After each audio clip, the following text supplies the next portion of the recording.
now. He's here, guys. Shut it down. I'd like to thank you all for attending my bachelor party. You're welcome. I got my glass of Lagavulin 16 year right here to help me through this process. Ooh, sounds like a good idea. I have a royal raspberry sour prize. Ooh. Yeah. Crack that bitch open. Oh.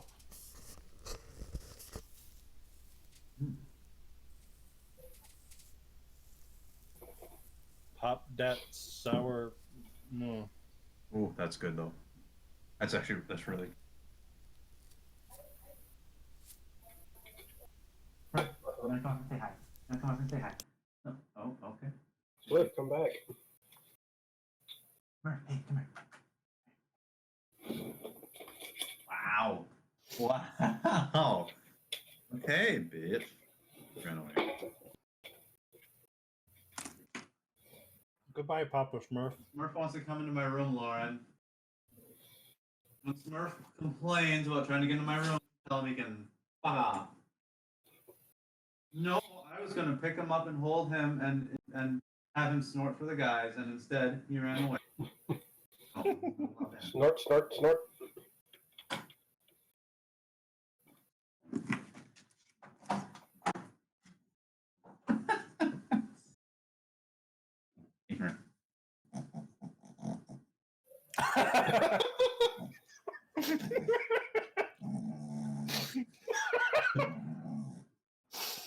What a wonderful. I'm gonna pretend Seth couldn't actually find the animal, and this is all him. Oh, that's Lauren sitting and holding him. Nope. I don't entirely believe you.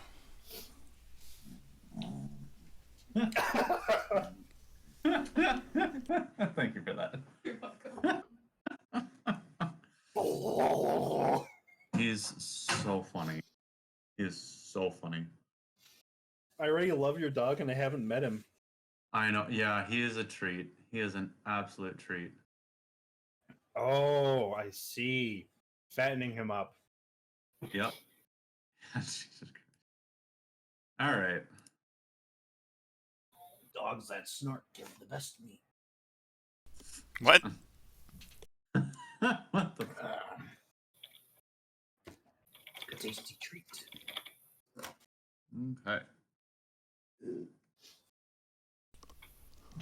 I'm going to put a bottle of wine in the fridge. Actually, wait, do I have any? Red? Hang on.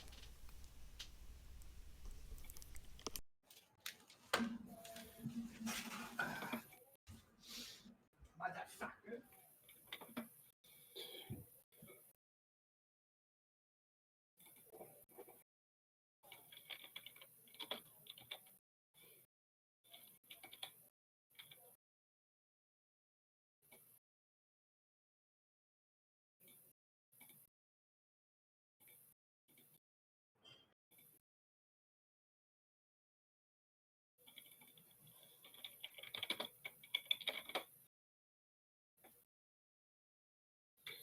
All right, is everyone ready?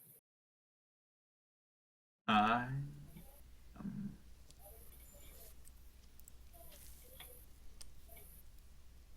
Unlike these hooligans, I've been ready.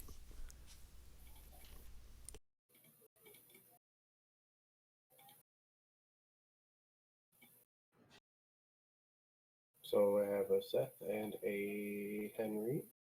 Yes. Now it just sounds like we're missing a John. All right. You're coming back.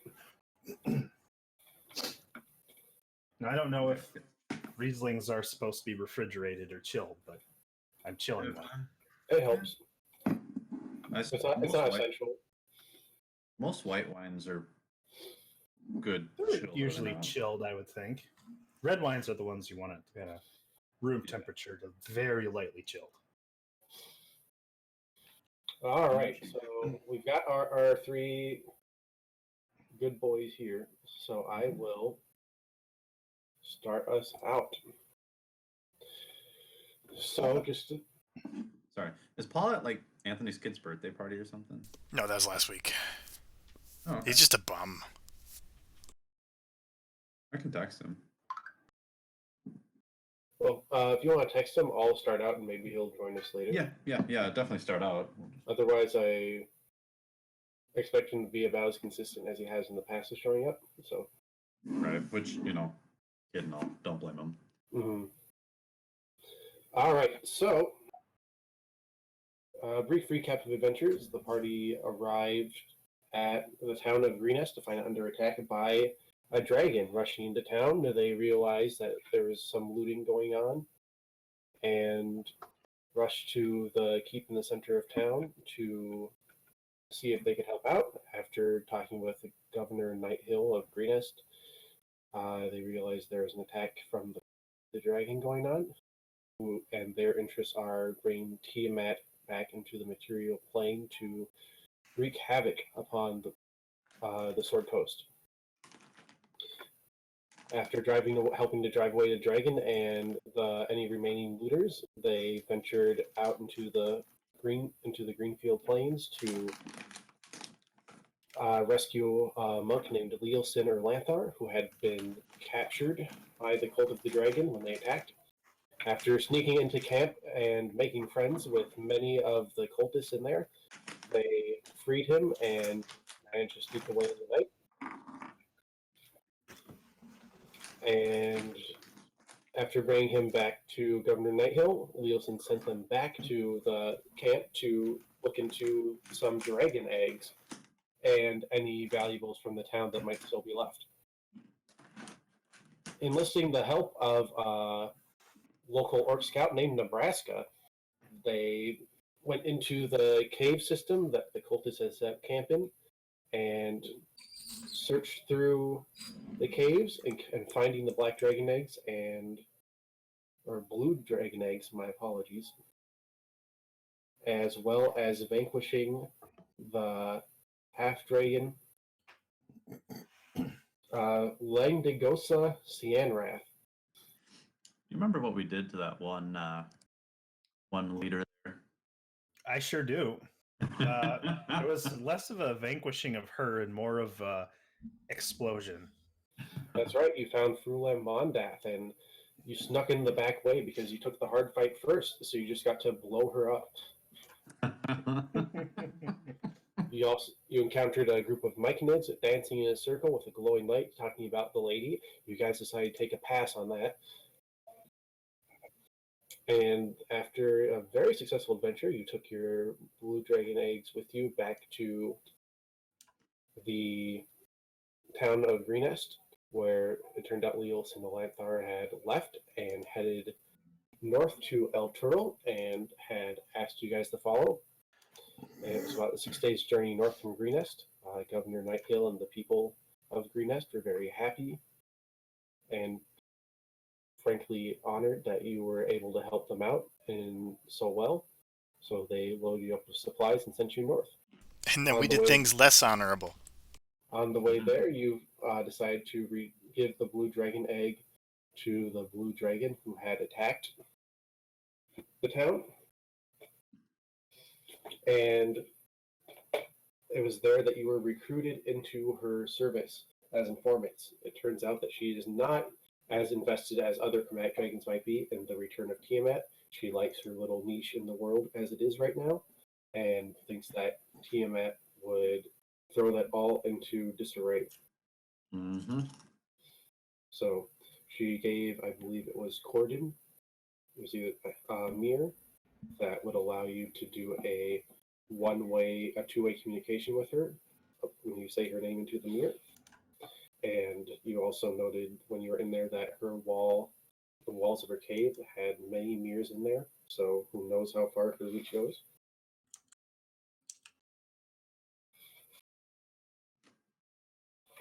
And then you left the cave after that and continued on your journey north to El Turl. And you all should be level 4, correct? Yes.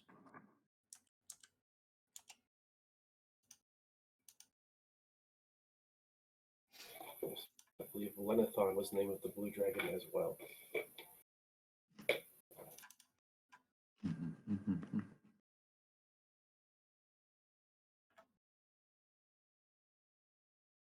Hmm.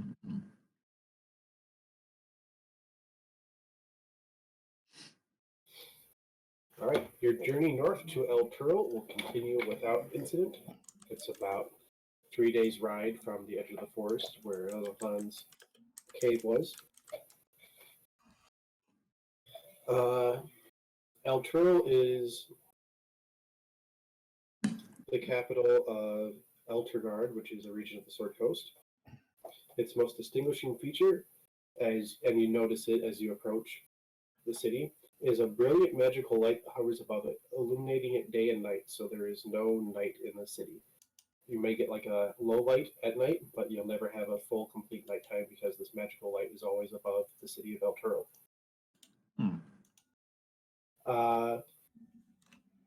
Corden, you would know this as a cleric of Torm. That light is painful to undead and is visible from every corner of the region of Elturgard. So as soon as you entered this region from the south, that beacon of light would have been your guiding way to the city. Well, I'll share that little bit of information, just as a fun fact. Yep, and as you approach the city, traffic, even though you're coming in from the countryside because you took a direct route and a little side trap, the road starts to fill up with more merchants and river traders and farmers markets. And you see, as you enter the city, there's a river that goes along the side of the city and goes through it. Barges full of goods and food and any other thing, because this is also a center of river trade through the Sword Coast. We cross paths with any like caravans or anything like that? Yeah, Other travelers? encounter quite a few of them as you get closer to the city. I want to ask each and every single one of them about a treasure sword.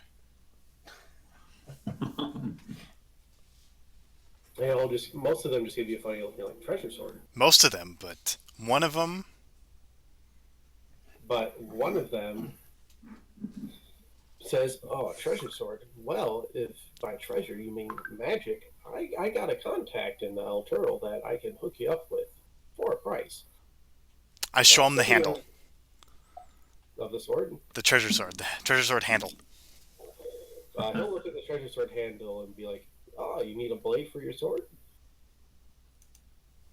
I need a treasure blade. Well, I can get you a magic sword, or know someone who can get you one for a price, but I don't know anything about making new swords for hilts. Oh, no.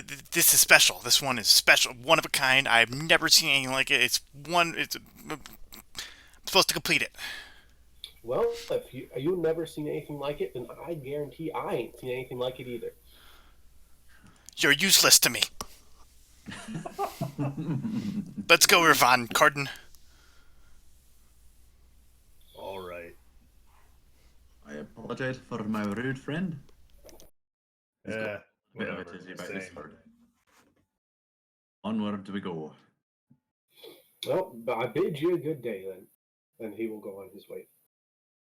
Never mind the fact that he said he knew contacts that could sell his magic items.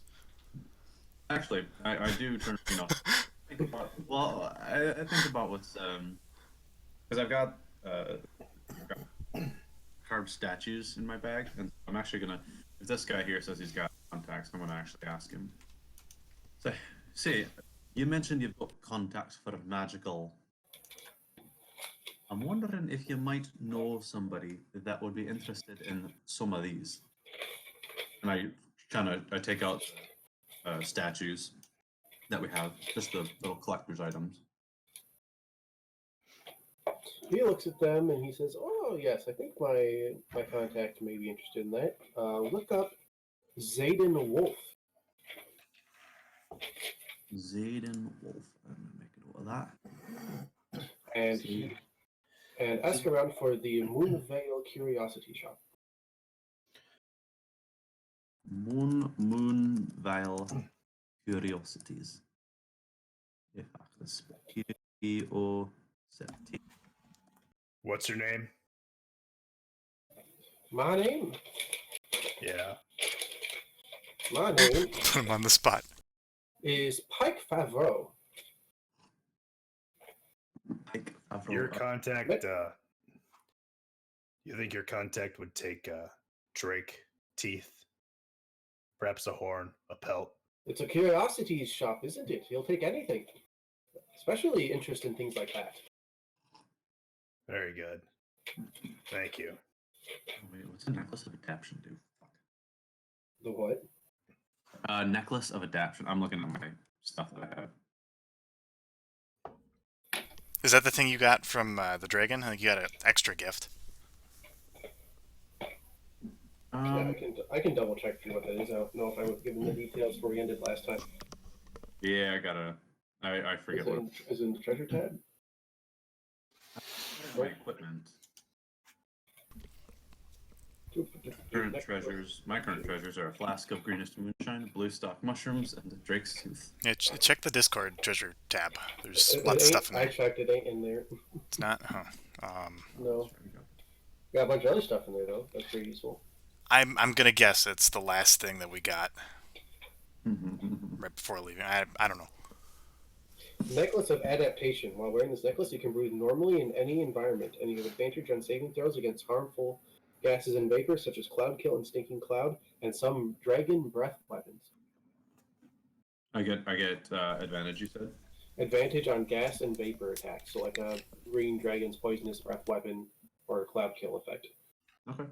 And you can breathe normally in any environment. It does not let you breathe underwater. That's But- quite valuable. Oh yeah. Pretty good.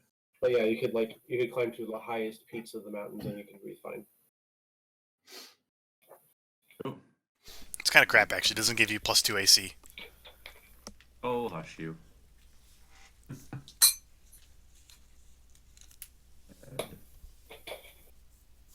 All right.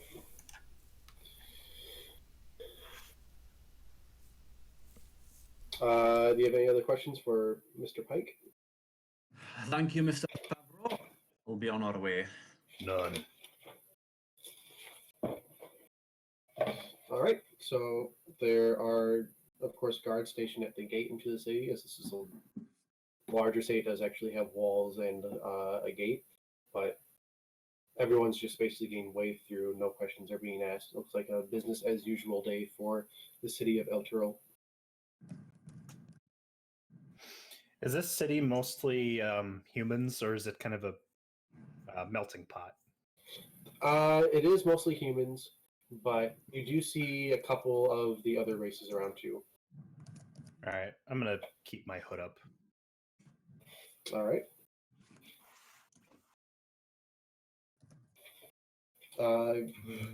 Gordon and probably Sven, you can both roll history checks to learn more about the city. All right. Okay. Let's see. I left Ravon out because I don't think Ravon would know anything about a city like this. Yeah, you don't know. Yeah, shit. I only have one history point anyway, so.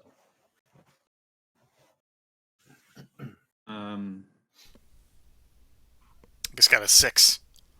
No, a 7. That's you. I got 2 7s. It's funny. Advantage. 13. All right. All right. So the city is considered to be a city of law and order for the most part. And I will have an image that I can share with you what the city looks like in the Discord gallery. It's a pretty impressive place.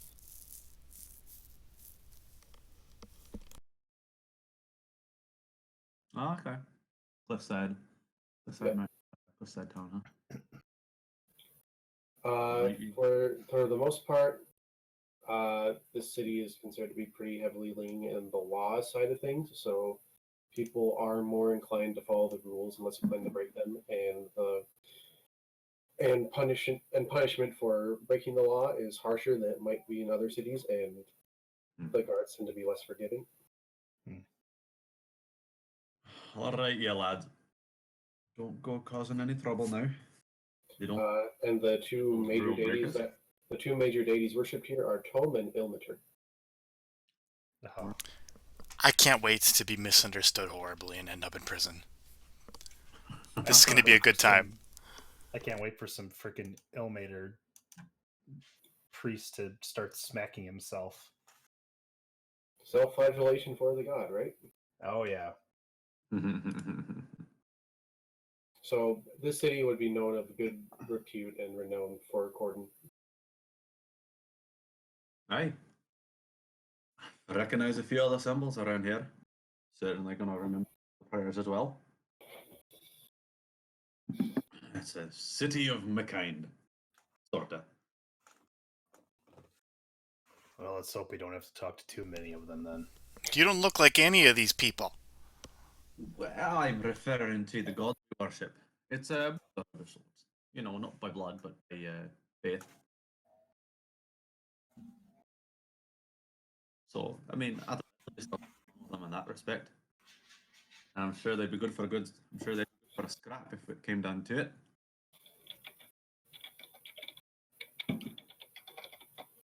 So All I right. suppose they may not want to. They may be a little less likely to engage in a good bar brawl than my brothers and sisters back in the mountains. But we all worship in our ways. Oh yeah, I did Right. that once. Sven has a really weird history with religion. Probably don't ask him about it. Okay, I wasn't planning to.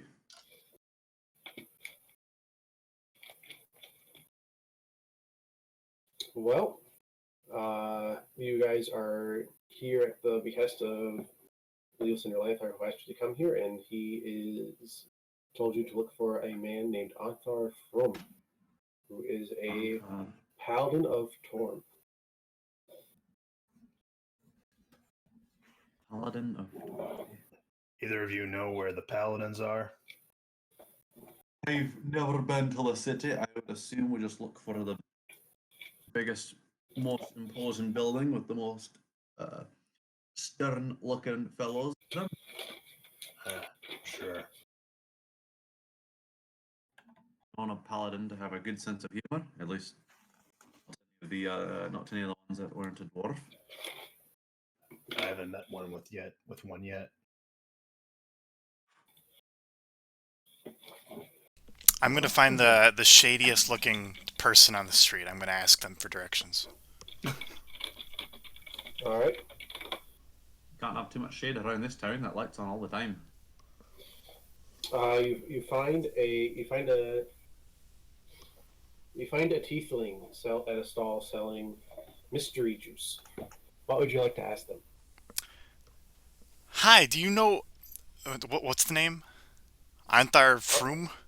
That is correct. That is the name. Do you know Anthar Froom? Why, yes, I do know Anthar From. He is the great paladin of Torm. He usually lives in the Waterdeep as a delegate there for the Order of the Gauntlet.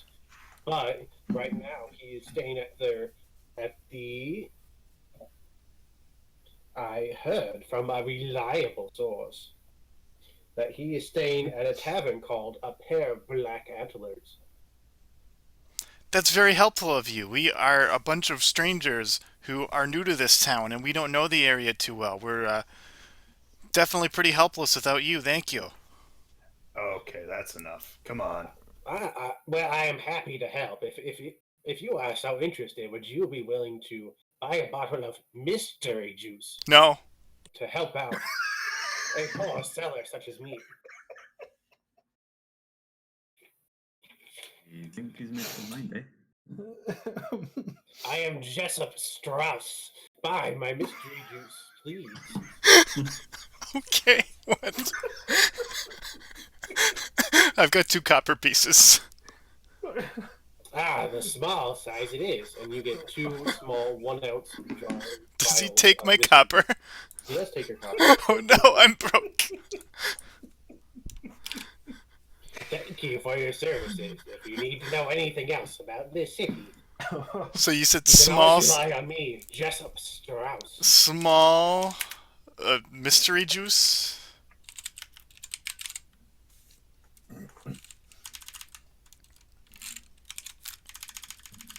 Okay,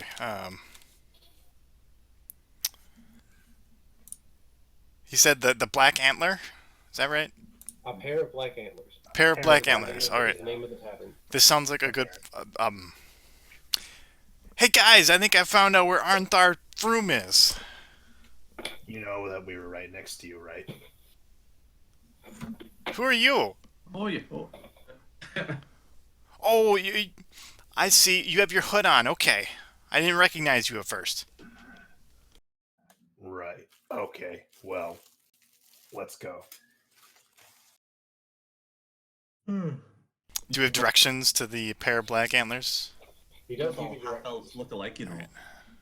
There's also and on the vial misused, there's some writing saying that drinking this will give you the effect of a random potion for half the duration.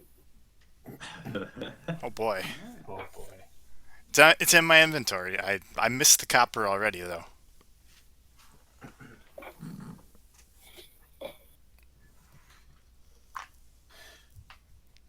I take it we head there, to this... This is only going to end well, I'm pretty sure. Is that what you would like to do? That's what I'd like to do. Mm-hmm. All right, so you guys show up to the inn, a pair of black antlers. It looks pretty well built. There's a fair amount of traffic going in. It seems fairly popular. You go into the tavern and you start asking around for Arnthar Froome, and a young man will approach you who's pretty clean shaven and he's wearing the regalia of Torm, and he'll introduce himself as Aldo Lustros, the squire of Sir Froome, as he calls him, and he'll say, "Please follow me, and I will bring you to Mr. Froome. Mr. Elanthar is with him as well, and they've been waiting on your arrival." And he'll lead you upstairs into a larger room, and when you enter, you can see Froome is in the room. He is in the room. You can see an impressive man who is wearing full plate armor with his helmet off, and he has a big, long, braided beard that would make any dwarf feel impressed looking at it. There's a picture of him. You scroll up in the Discord. Is He Gordon is- impressed? He has a scar over his left eye, and he's laughing when you enter the room. Leosin is nodding sagely.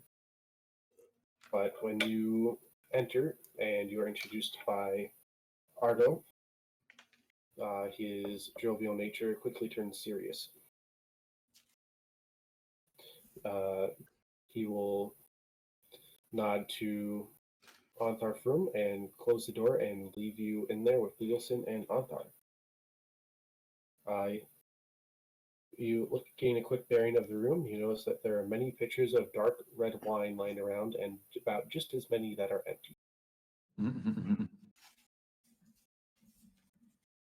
From, I find I like your style already. I like style too. I assume you are Corden. Leosin has told me about you and the tales the villagers told me of the honor you displayed running out to fight that foul half-dragon on behalf of the town. It takes a great deal of bravery to do something like that. My mum would say stupidity. It wasn't my best. In the end, it turned out okay. I only almost died a couple of. Well, I'm glad you're here to help us out now. I have a great respect for dwarves. I was raised by them, as you can tell by my marvelous beard. It's not as good as the many elders of the dwarven kind can display, but I do what I can. Well, as a good dwarf, I can respect the attempt. I certainly am nowhere close to the greats of the race myself. I have many years to grow, though. Mm-hmm. Well, it is an honor to meet another faithful of Torm, and he will shake your hand, and he will also greet Ravon and Sven. I assume it's Sven and not Capella right now. It's Sven. It's been Sven for I can last kind session. of tell by how he's been acting. Yeah, Capella is tolerable. All right, so he will say, "Ah, you must be Ravon," as he shakes Ravon's hand. Yes. And you must be Mr. Shortsword. What? Ah, yes, that's that famous analogy with your head as well. And he will motion for you to take a seat around the table he and Leosin are at. And once you are seated, his open countenance will change into a more serious expression. My friends, we have important business to discuss. At this point, you know almost as much about it as we do, and thanks to you, we know twice as much today as we did 10 days ago. Something rotten is afoot. We have no formal organization to oppose these rascals. Not yet, anyway. We're working on that. And we need people like you who know how and when to fight, and how and when to keep their heads down and observe. We can't promise you anything except long days filled with danger and stress. But what could be better than that, eh? Don't want to sit around getting bored while the world spins. Sure. Much for idling.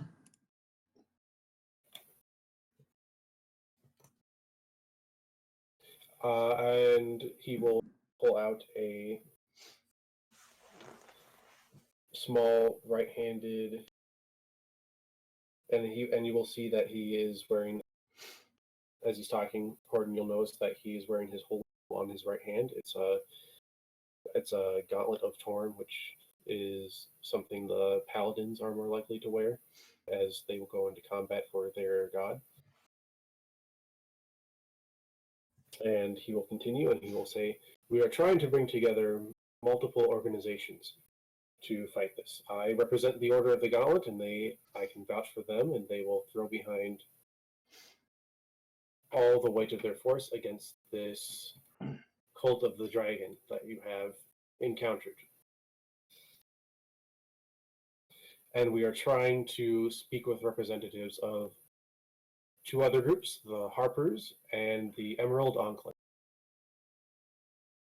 Do you know what those organizations are?" Haven't a clue. I do a religion check. You could do a religion check. Are they necessarily religious groups? Yeah, that's No, what but the religion check will be helpful or not helpful. Okay.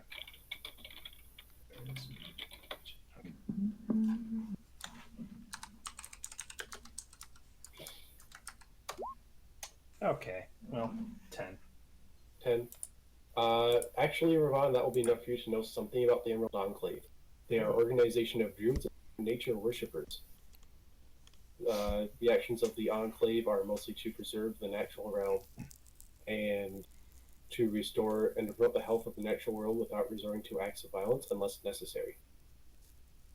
Oh, yeah. I've heard of those druids. Mm-hmm. You would know of them, but not too much beyond that. It's just a group that are working together. As far as I know, they prefer to keep things in order. Not necessarily my thing, but they don't do any evil, so to each their own. Yes, that's about right. And it doesn't look like any of you know about the Harpers. The Harpers are a mostly secret organization who work behind the scenes, and they're dedicated to promoting good and preserving history and maintain a balance between civilization and the natural world. They have many agents spread throughout the realms, and they mostly work independently, but they have come together in times of great need to work towards a common goal.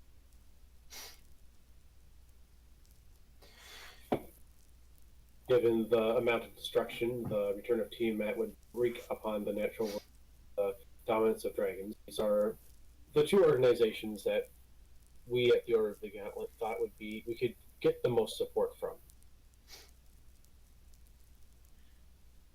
But I have another matter before we discuss the cult of the dragon further, and he'll turn his attention back to Corden. Corden, I have received a message for you from my note.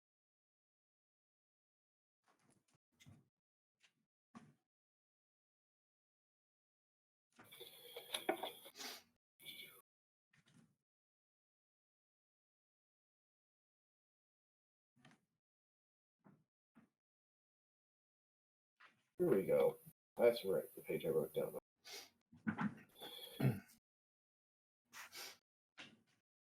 I received a message from Karaz Dorn regarding a certain artifact that has gone missing and a possible location for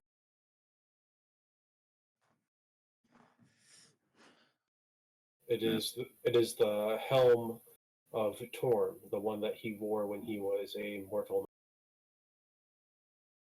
Hmm. Odd. As they have fought the goblin insurgents as they've tried to maintain control of Karaz Dorn, it has been found that one of the artifacts that is stored there that they have run away with. And we believe, based on information that we have recently acquired, that it is in the area. Can I do a history check on that? You can. Steven Goblin bastards, they I got quite 10. good at making off. Quite good at making off with shit, not very good at holding on to it. Not as good on them taking something and then losing it. Sven, Makes you have tracking things. no idea. Alright, I'll do a history as well, just to. I've heard of How are the Forge of Mezdigar Selite. Is that similar? I'll give you a confused look. It's like, oh, I'm not familiar with any particular forge related to Torm. Ah, Corden, you know quite a bit. So I do. when Torm ascended to become a deity, he left his armor behind, and they became holy artifacts of the religion. And each of those has its own unique power and benefits, but together as a set, they presumably give the one who wears all of the pieces the same powers that Torm had before he ascended to divinity. So they're pretty good by themselves, but together they're better. It just goes to show you the power of the man, rather the god. He was able. Thorin was such a mighty warrior that not only was he able to ascend to godhood, the very armor he wore for his life was imbued with his power as he ascended. Some naysayers will try to claim it was the armor itself that gave him the power, that he's up in there without real reason. They're usually jealous and deserve a good smack. But that's a mighty artifact to have gone missing. In the wrong hands, can make whoever has it quite dangerous. Indeed, nods Antar.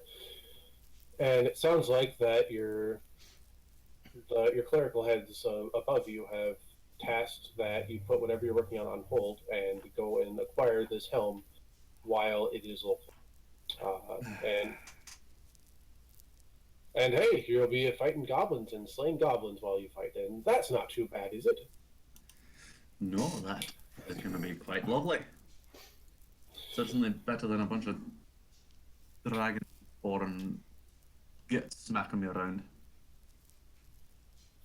Yes, and I'd much rather fight goblins and dragons. You are quite right. I have my informants searching out the city and surrounding area right now, so we can pin down where it could be.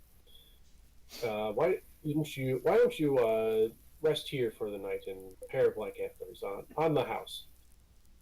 I will cover your fees for your meal and lodging for tonight. You're quite kind. And as a paladin of Torm myself, I am also quite invested in seeing this helm recovered. So any assistance that you may need, let me know.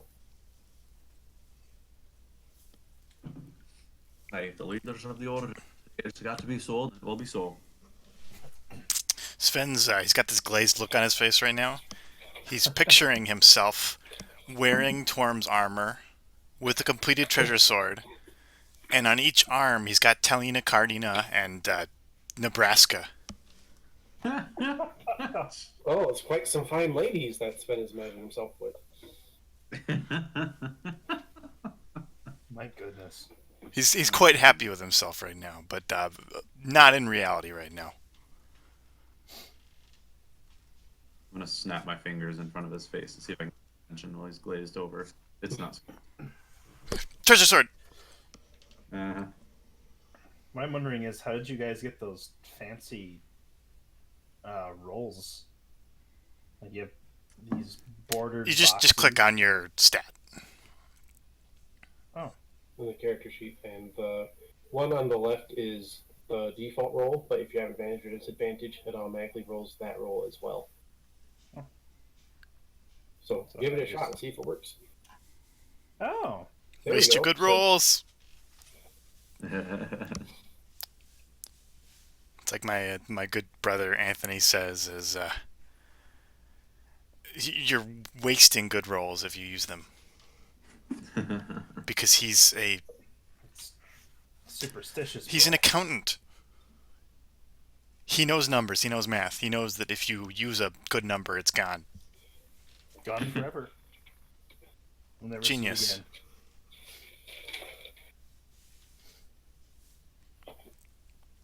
So yeah, free stay, that's good stuff. Mm-hmm. Fighting goblins, that's also good stuff. And Onthar's room will say, if you have any questions for me, I'm happy to answer them. Otherwise, enjoy the stay, and I will let you know when I get more information. Much appreciated. We also have that magic shop to check out, the curiosity shop, I guess. Yep, that sounds like a good. Good plan. Yep.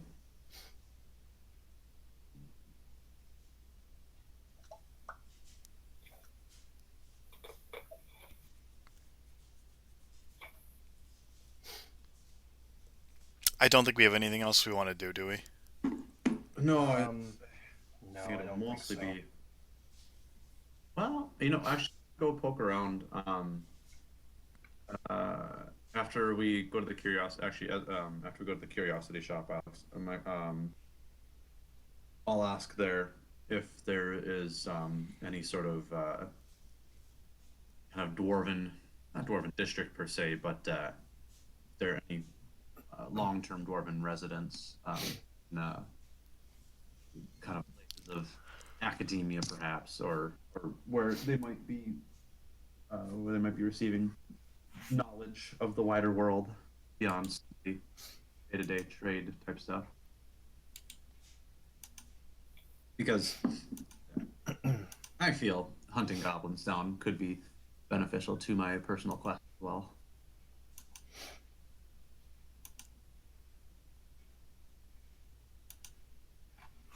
So we can go to the curiosity shop first. Cool. All right. Yeah, if you ask around for Moonvale curiosities when you go out and about, it takes a little bit of finding, but eventually you find it. It doesn't look too fancy from the outside, and when you go in, it doesn't look too much like a curiosity shop either. It looks more like a jeweler's store.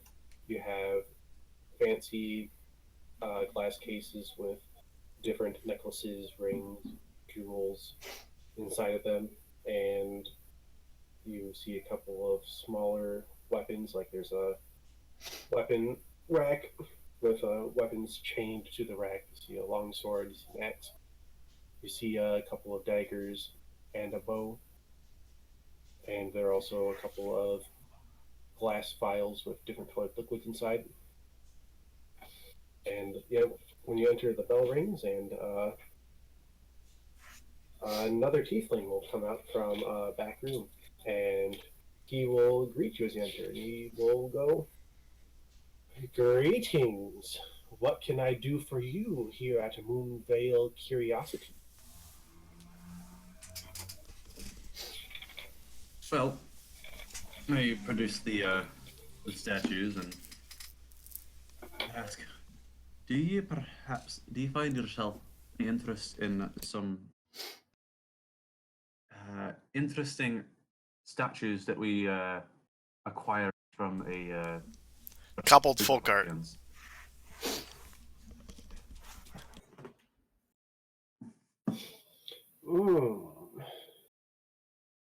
These statues are of kobold make. Very curious. And he will pick up the statues and he'll look them over.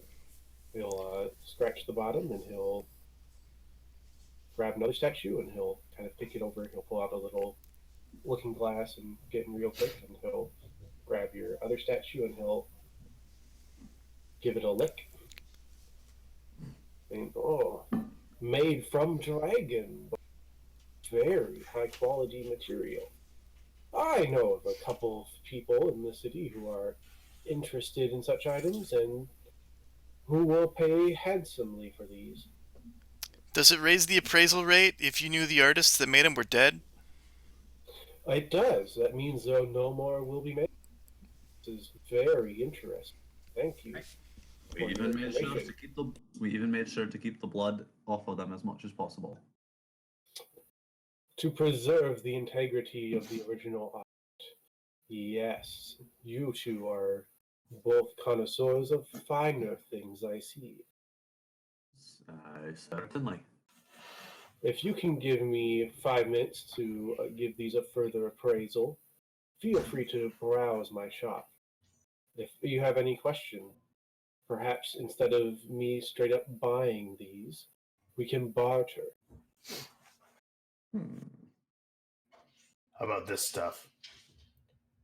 I've got 4 drake teeth, a drake horn, and a drake pelt.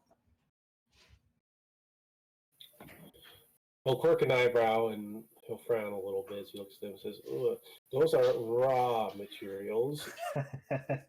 Perhaps that would be better suited for a tannery or magic ingredient shop. I only deal in the finished product here." So, Suit yourself. I have a treasure sword. Handle. a treasure. Tell sword me handle. everything you know. How do you know a sword goes into that handle? Might it not be another type of blade? It's a treasure sword. Yeah, treasure sword. Do you have the hilt out? Yeah. He'll take it from you. No. And he'll start looking it over and giving it once over and say, "Oh, this is rather unique craftsmanship. I can tell this was done by a human. So many little imperfections in the handiwork. Elven and Dwarven and Gnomish smiths are much more careful and precise with the crafts, but there's something more modern about these human crafts. Yes, very interesting. I will take this from you for 2,000 gold pieces. Nope. Suit yourself. Where's the other Thank half? you, Where's the broke other our pieces? I need them. You may have it back. And He was already broken. Now I must do a further appraisal of these statues. Feel free to browse, and when I come back, let me know if anything piqued your interest. And he will grab the 4 kobold statues and vanish behind his bead curtain into the back room. Oh, he has a bead curtain. He does have a Very bead curtain. fancy.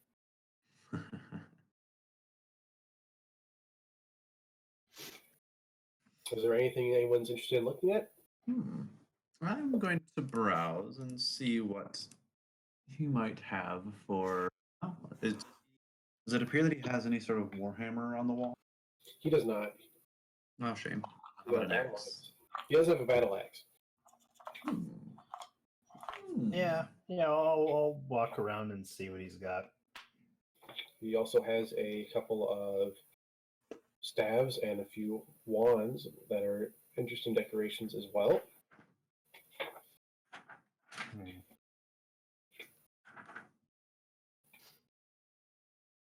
Does it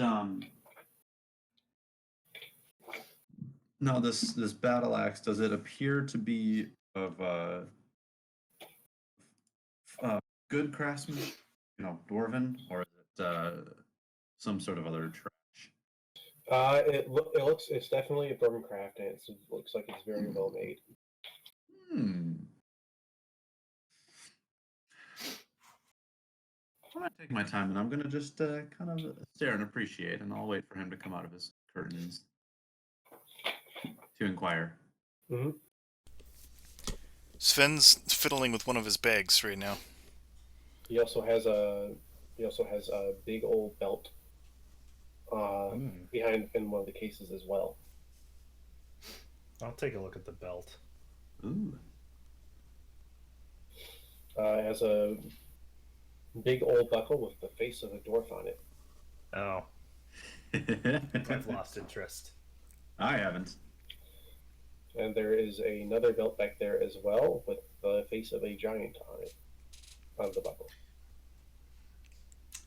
I'm interested in that. The guy isn't back yet, is he? He'll come back when you guys are done browsing. Okay, basically. Sven's fiddling with a bag right now. He's muttering to himself right now. Take my treasure sword. It's mine. I'll complete it. Bows or There is a bow on the wall. And there are 3 arrows in a glass case as well. ooh, take a look at all those. All right. The bow looks very nice. It is also well made. You can tell it's of elven craft. Ooh. But you can also tell that if you're not familiar with the bowstring material, though, roll a nature check. Sure. Ooh, this is not going to be pretty. That will be good enough. You can tell that bowstring is made from spider silk. Okay. Interesting.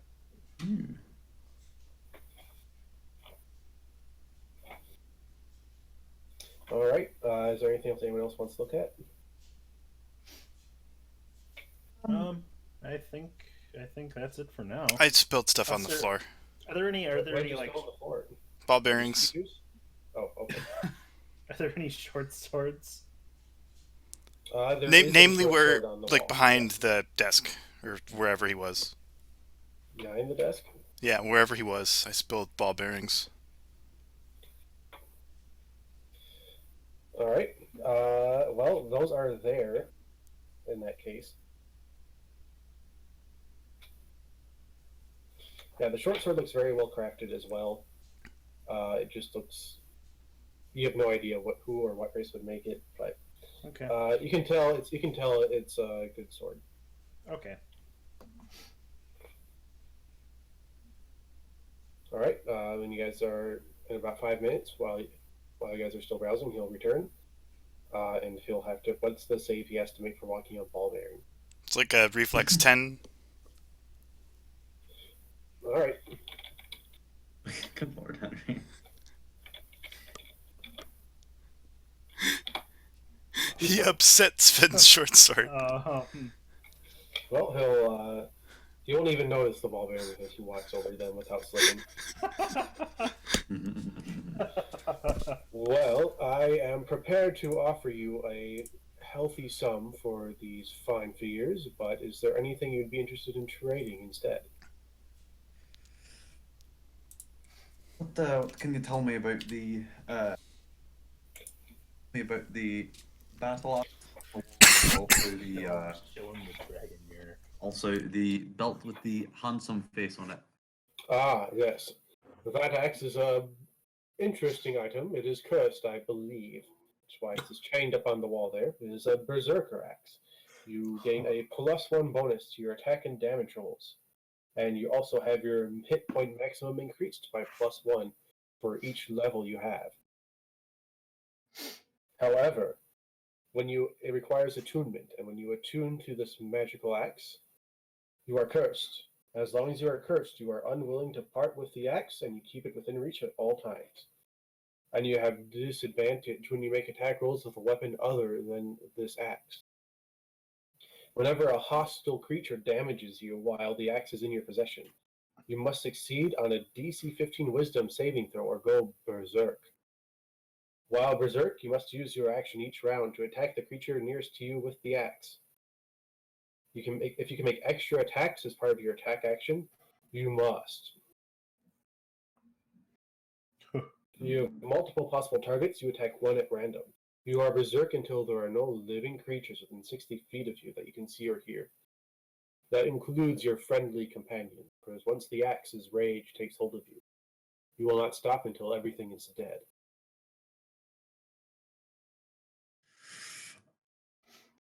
What can you tell me about the belt? That is the Belt of Dwarvenkind.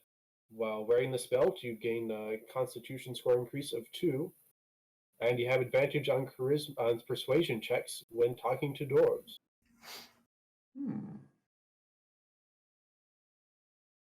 Of course, if you are not a dwarf, you gain additional benefit when wearing it. Do you find that these figures would fit you an even trade for the belt? Maybe not an even trade, but it would certainly give you a healthy discount.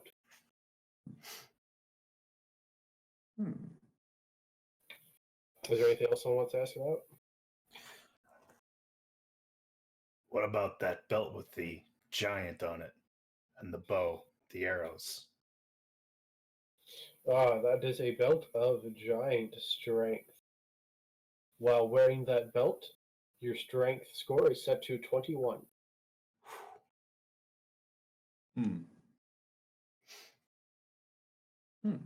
How much would that set someone back? It's an item I would sell to someone for 2,000 gold pieces, much like the Dwarven belt. But with these figurines, I can knock that price down to 1,000. Good lord. What about the bow and the arrows? Oh, these arrows. These are arrows of slaying. They're very powerful. And you can see these different colors on here. We got red, you have blue and green. These are each arrows meant to slay a dragon of the corresponding color. How much is the blue one? I'd be willing to part with it for 2 of your statues. Sven gets really nervous and motions to Corden to hide the mirror. Don't let it hear you. Yeah. If you shoot let's just say if that's a blue dragon, if you hit a blue dragon with, and they fail a Constitution saving throw, they take an extra 6d10 piercing damage. And if they succeed on the save, they take half that damage.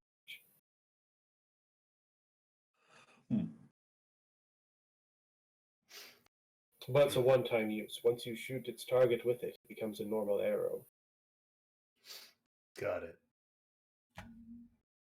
However, it's mostly a beautiful curiosity, wouldn't you agree? An arrow with a glowing blue arrowhead. Yes.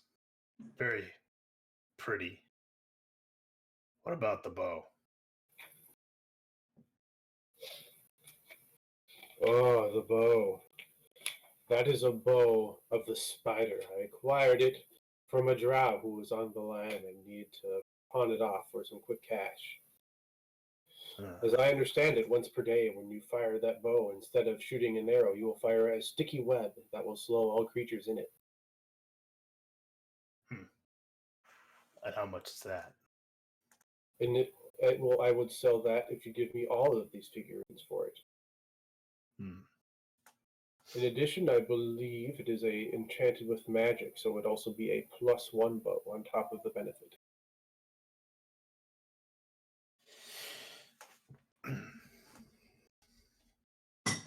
Well, I do not believe we've enough gold between the lots of us to afford.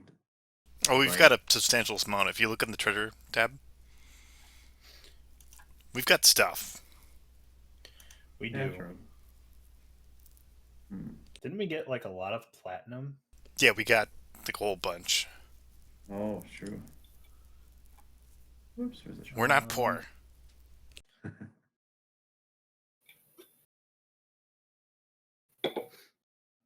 Yeah, we have the strings of pearls, golden sapphire ring. What's the dust of dryness? I don't remember what that is. Oh, that's a magic item. Dust of dryness. You sprinkle it on the water, and the water goes away.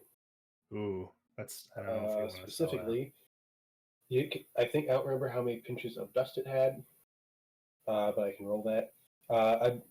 A pinch of dust turns a cube of water 15 feet on a side into one marble-sized pellet. Ooh, The pellet's weight is negligible, and then you can smash the pellet to release the water. huh?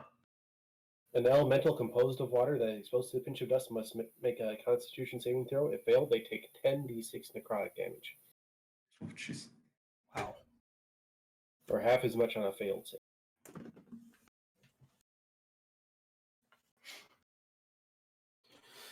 Um, Well, we do have a. Let's see. We got a whole thing of gems.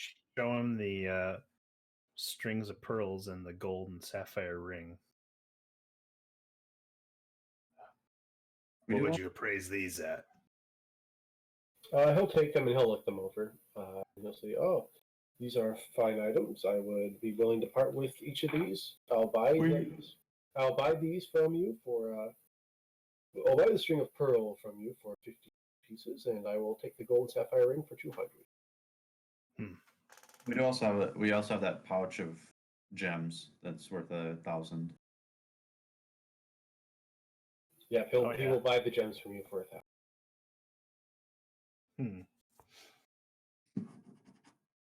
So, you guys, we got money. Yep. Dude, Spend, spend, spend. how many of those statues did we have? Or, Enough for 1,000 is what he said. Yeah, so Okay, he'll so they're basically buy those each- for 250 each. Yeah. It says that 50, 60, 70, 100 if sold to a collector, but this is a unique man, and you guys talked him up with the creators being dead and how well you took care of them, so he'll buy them at a higher price. Does anyone object to me getting that bow with the pouch of gems? I'm not in charge of our money. Oh, that's a pretty finch. Yeah, Seth, are you the one that was in charge of the money, or did we? I've got stuff. No, I'm not talking about player. I'm talking like Oh, Sven gets like Oh, a you're talking 2 about, copper like, piece Sven. allowance. yeah. Here, 1 second, guys.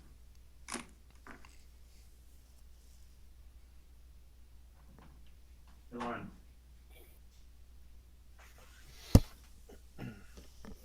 I suppose the You said the bow was 1,000 though. The bow Yeah, will go those for are 1,000. Just cross out the bag of jewels and get the bow. It was well, I don't. I mean, if Seth wants to get that axe, We've or a we've belt got or tons of stuff to sell, don't we? well, I suppose, yeah. Yep. Quick, while And he's not listening. The belt of ogre strength or giant strength was He'll what, he'll 2,000? giant strength, 2,000. giant. Sets your strength score to 21. Yeah, that would be something for. Actually, I don't know how much. It's more of a Corden thing. Yeah, Funny, funny, funny. Corden might want that. Right. I'm kind of torn because like the Constitution would be good. That's a few extra hit points. And But 21 strength though. Yeah, that Yeah. hill giant is. yeah, and the belt of Dwarvenkind is more for non-doors anyway, because Yeah. any non-doors that wear it also get the dwarf racial traits like advantage on saving throws against poison, dark Oh, vision, and they immediately learn how to speak, read, and write Dwarvish while wearing. Oh wow. So it'd be a useful belt for me, but like the giant strength one would be really good for you. Yeah. Yeah. Well, so let's see. So, looking this over because we need 1,000 gold. Because how much did you say the string of pearl would be? 50 for a string of pearls, 200 for the ring. For both the rings together, or It's a gold and sapphire ring. yeah. It's one ring, Oh, made I of see, gold I and see. sapphire. Okay.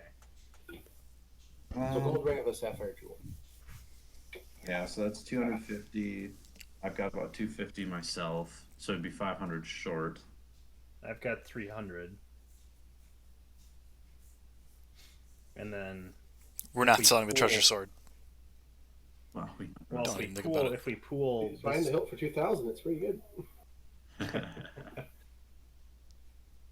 yeah, if we were to string all of this together, because we sat with so I do have we do have the 35 gold, 150. Well, how much are the silver pieces worth? It's a 10, right? 10 to a gold piece. Yeah, You and counting then, the like, kobold and then things yet? Because those Copper are is 1,000. 100 Yeah, to I'm- Kobolds are. He'll buy all 4 statues for a total of 1,000. yeah. Right. So we have Effectively. with the statues and the 10 gems, that's 1,000 or 2,000 right there. Yeah, that'd be the bell.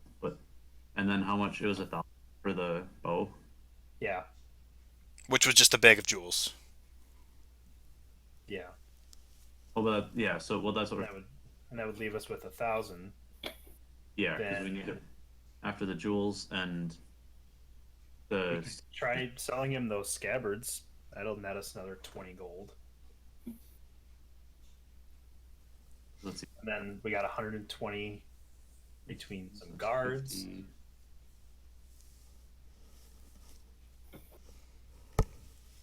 Okay, so we got 250 from the jewels. We got 500 between because you said you have about 250 on yourself, John. I have 298. 98. I'm at 256. So that's two. So if we each go 250, that's 500. That's another 250 for the stuff. So we need 250 left. So we got 50.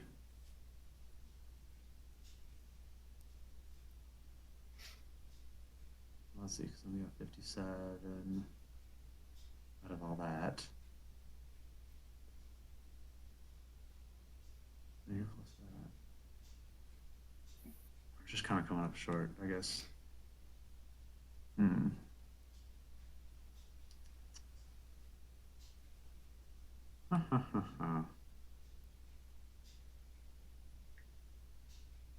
Hang on, I'm doing some.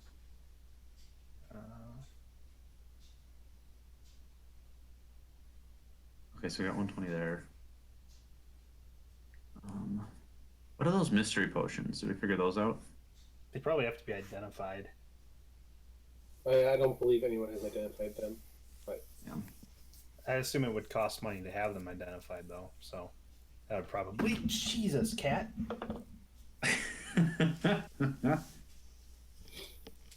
Hello Yep. to you too. well, let's see. So we got.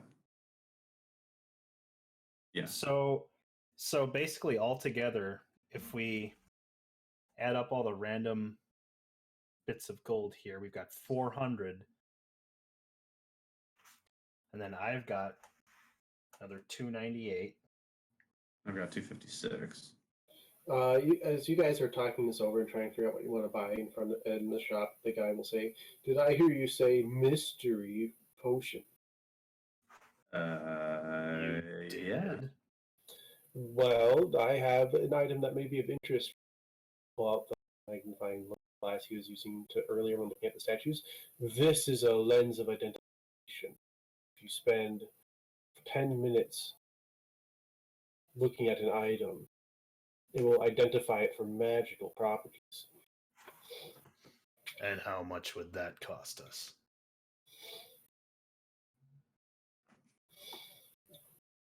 I will sell it to you for free, as long as we can make a deal. Huh. And on the guarantee, any adventuring in the area, that any sales you make, I get 20%. Any treasure you find. Ooh. If you leave Etelgard, then I won't worry about any commission. But as long as you are doing adventures around El Toro, I would like in on that. Guys, he said free. Hey, that he did. And if we were to say only come to you, could we just skip the 20%? you would be our exclusive go-to. No, I will still take 20% commission. Hmm. But I think it's very generous to offer on my part. Aye. This guy. Can I do an insight check on this guy? I want to see if he's You can do an insight check. he's being straight with us here. This is the land of law.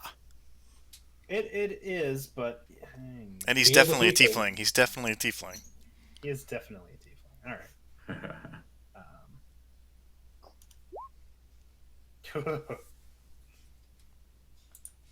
right. He seems like he's being pretty honest with. I think he seemed pretty interested in those statues you found. So maybe he's thinking you'll find more stuff like that, and he can get some of it without paying too much. Okay. Well, It's probably a pretty good deal. It's a very good magic item. Yeah. Yeah. You're not wrong. All right. Well, All right. I think we have a deal. We just have to hammer out specifics. Yes. Any gold pieces you find, I would like 20% of their total amount dedicated to me, and that goes for platinum, copper, electrum, silver as well. No little middling details there to trip anyone up. And speaking of tripping people up, I will also overlook this ball-bearing mess you made on my floor behind the counter. Sorry, I think you broke our human a couple minutes ago. Humans. Imperfect like their crafty work. Sven's in the corner, bobbing back and forth right now. He's been Yeah, muttering around treasure sword for a while. He's hey. Okay, so I have a question about these rolls. Which number is The first. actual roll? The first one. Okay. The second one is your advantage or disadvantage roll. Oh, okay. All right. So Got it. okay. Okay. So between us, we'd have 954 gold if we were to sell him those scabbards and with all the other gold and silver and stuff that we have. So if you sell him everything, you'll have 2,954. 2,954. Well, when you put it that way, he'll say, "I will give you the little bit of discount so you can buy the extra $2,000 item if we have a deal."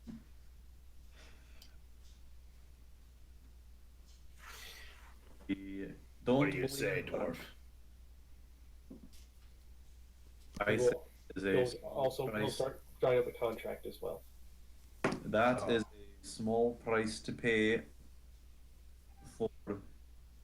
Well, yeah, that's a small price to pay for, but will certainly be a very beneficial acquirement for us. And what say you, Bard? I'm sure the bard says, "Far all the money for me." You see, in the water deep, we have a little croissant. The Waterdavian croissant. I will say I'm very impressed. I have never seen a bard who has not talked for so long. This is yet another thing that I find fascinating about this group that walked into my shop. So he will drop a contract basically saying that 20% of all money and treasure you find, he will get, and of any treasure that you discover, that he would like to. He does not have a first pickings requirement, but he would like to have you present when deciding how to divvy that up. Okay. So basically, he's not asking that we give him weapons or armor or anything that we. He wants a share just of our party wants- loot. He just He wants a wants to share. share of your our- loot. Yeah. And he also wants, if you guys find like 10 magic items or something, that you guys come and chat with him. He'll like look them over, and Right. he will discuss with you what he would like to take. So what that basically means is if you find a useless magic item like a psionic side blade or something, Yeah. he would be interested in like having that as a curiosity, and he would take that as his cut. Okay. Okay. So you wouldn't be like selling it for money, but Right. it would like let you get these magic items now, and he'll take like your maybe useless magic items later. Yeah. Okay. Yeah. Yeah. For me. I'll sign it. All right, he'll drop a contract detailing all that, and he'll sign it as Zayden Wolf, and he will ask that everyone present signs it in one way or another. All right. That sounds good. Does the human just need to make an X? He draws a little a sword. Oh, how curious. Okay. Well, thank you very much for your business. And he will take out a key and unlock the belt of Hill Giant Strength from its case and give it to you, and also obtain the bow of the spider from the wall and give it to Ravon. Heck yeah. So, Corden, the way this belt works is your strength is set to 21. This overwrites your statistics. So, if for some reason you were able to raise your strength to 22, it would be set to 21. Anything outside of that increases your strength, like if you have a cleric power that gives you a temporary strength buff, this belt overwrites that. So, as long as you wear this belt, your strength is set firmly to 21. Okay. This also requires attunement, so this will take up one of your attunement slots. And attunement is just like you spend a short rest with the item. Okay. So that also means that in a combat situation, you can't take off the belt, throw it to Ravon or Sven for the stab. Right. Right. And Ravon, your bow also requires attunement. Okay. And again, once a day, you can, when you're firing an arrow, you then cast the web spell effectively. Cool. It's also a +1 bow, which is It's hot also stuff. a +1 bow. Pretty dang good. And after that, he will say, I'll bid you adieu. And he will go back behind his bead curtain, and the ball bearings are still there. Merci beaucoup. All right. So in that case, I need to adjust that. So, and you guys are basically all broke now, right? Yes. As a good party should be. Absolutely. Yeah.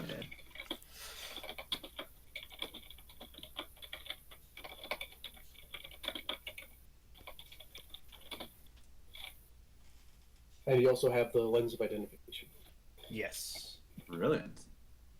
Okay, so I need to change you out. Whoops. What happens if my strength is 221? I get a modifier of 105. Ooh. So if all of a sudden my rolls are really good, you know it's because I missed that. So does that look? So I update the treasure thing. Does that look accurate? I don't think we sold the dust. Oh, that's right. You didn't sell the dust. And you didn't sell. Did you sell the glue bombs, fire bombs, and? We did not. Okay. Did not. Did Yeah, not. it was the pearls, Bombs and it fire was bombs. pearls, golden sapphire ring, pouch of gems, all of the cobalt gold. I'm sure he would have loved the dust. He probably would have. We can. I mean, do we want to whip it out and see if we can get something else? I mean, Or do we want to save it? Maybe Probably we'll have useful. better things. Well, here's the thing. If we sell it, we're going to run into a water elemental. If we don't sell it, we're not going to. So Right. we can eliminate an encounter by holding it. very true. Absolutely. This is logic right here. It's true. You're not supposed to agree with me, but yeah. So I think we're done here. It's yeah. Yeah. So John, when Ravon picks up the bow for the first time, make a Constitution saving throw. Ooh. All right.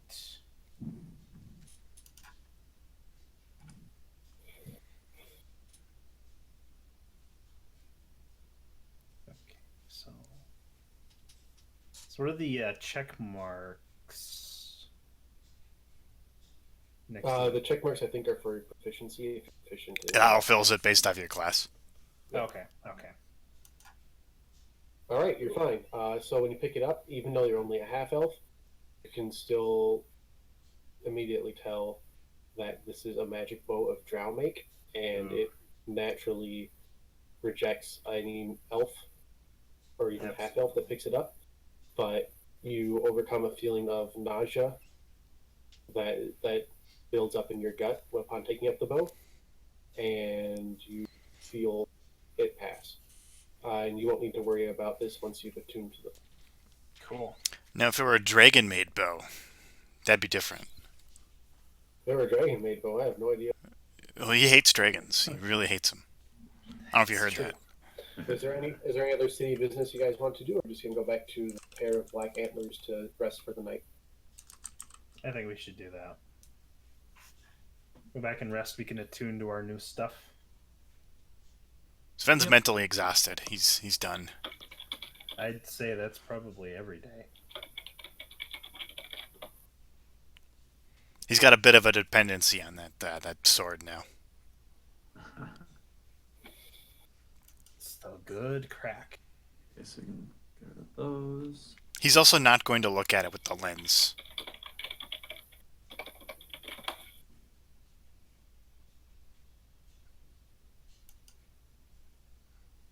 I need to make sure that those are adjusted. We could look at the potions, though. Yeah, that's a good idea. Yeah, let's do that now. 30 minutes. I'm assuming it was 3 potions? There's 20 minutes. There's 2. 2 potions, okay. You have a general stats for this bow. Assuming it's- Whatever the default is for, Okay. and then it's just a +1 with that web effect. Okay. Can you do a web arrow that's also a thorn arrow?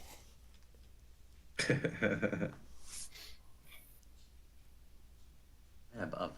That would be fun. All right, so those one potion is a potion of growth, and one potion is a potion of fire breath. A potion of growth enlarges you for 1d4 as per the enlarge reduce spell.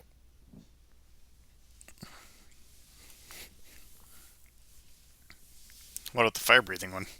The fire breathing one, after drinking this potion, this will, as a bonus action, you can exhale fire at a target within 30 feet of you, and they must make a DC 13 dexterity saving throw, taking 4d6 fire damage on a failed save and half as much after success. The effect ends after you exhale fire 3 times or 1 hour has passed. And because that takes up your bonus action, you can attack with your sword and do the fire breath in the same round. I will be right back. And as a final, some extra flavor text for the potion of fire breathing, potion's orange liquid and smoke fill the top of the container. For the potion of growth, the red in the potion's liquid continually expands from a tiny bead to color around it, then contracts. So it's almost like pulsing red as it expands and contracts. Okay. And the enlarge reduce effect. I'll look that up for right now. But probably you can just type that into the Roll20 overlay thing. For 1 minute, you double in size. Your weight is multiplied by 8. Until the spell ends, you have advantage on strength checks and strength saves. And your weapon attacks deal an extra 1d4 damage. And that will be for 1 minute. Nice.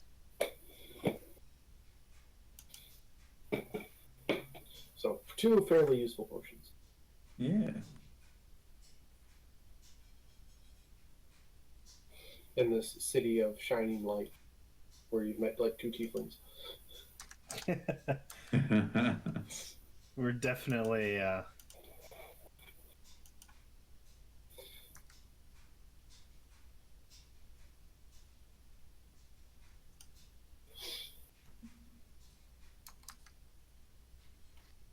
Oh, I see what I did wrong with the other longbow. That's supposed to be a +1.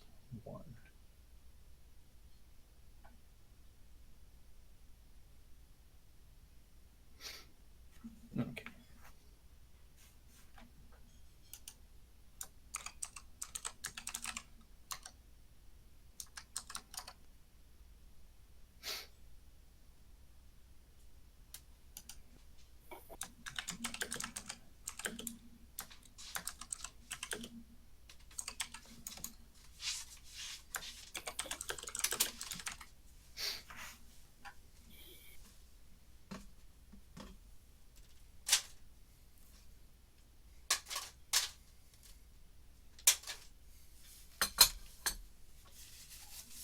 right.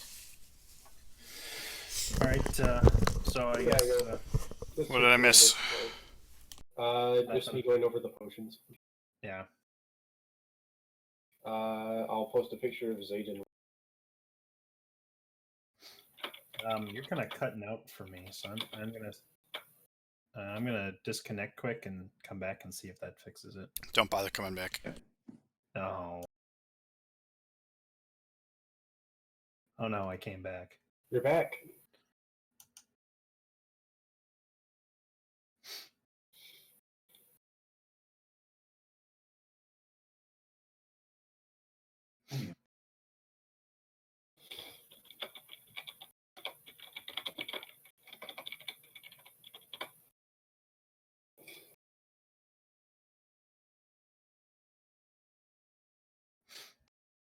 All right.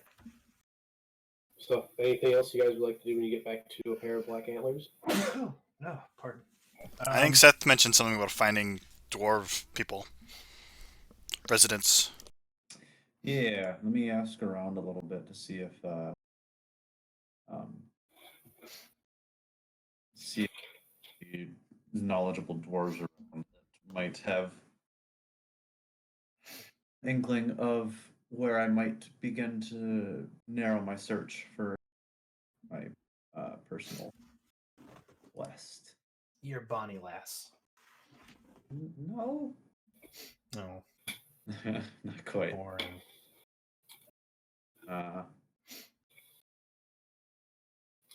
You can look around a bit. When you ask around for dwarves, most people direct you to a tavern called the Bent Helm. Okay. Well, I'll make note of that, and I guess actually maybe I can come back to that later. I should at least initially behave myself, and focus on the main quest at hand. Mm. And Corden, as you ask around, I'll share a tidbit. You got that. You got 22 in history for Torm, right? Sorry, you were cutting out a little You bit. got that 22 on history, right? For the helm, yeah, 21 or 22. Yeah. So,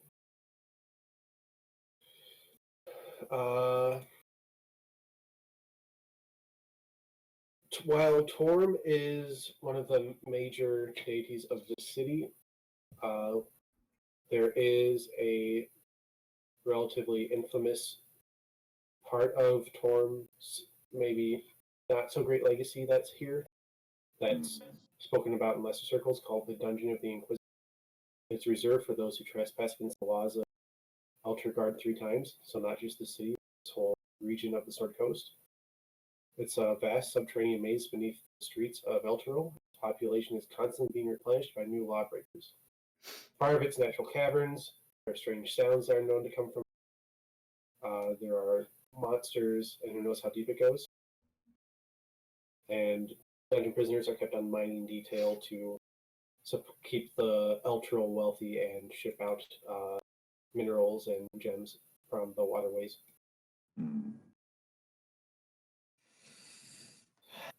So lawbreakers gotta go somewhere, but Yeah. this is not spoken of well by many.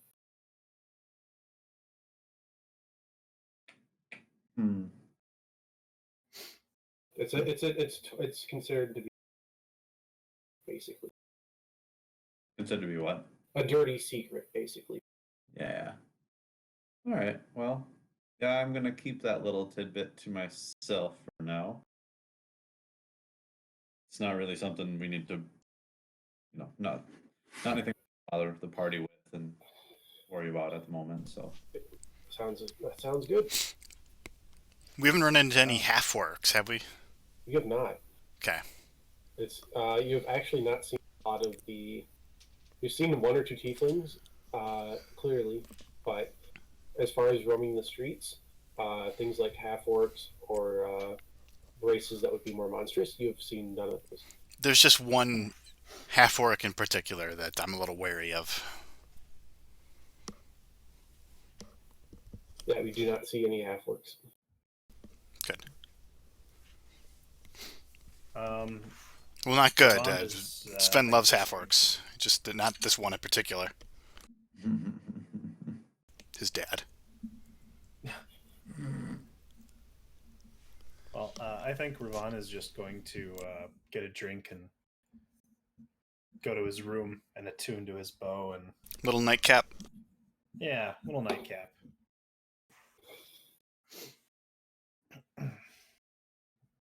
I'll do a little drinking Speaking of that, myself.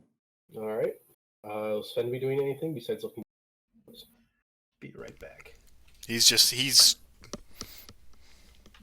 inside. He doesn't want to find no half orcs. He doesn't want to deal with treasure swords.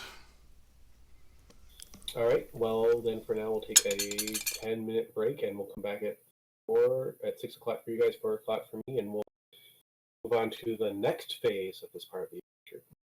Okay. Sounds good.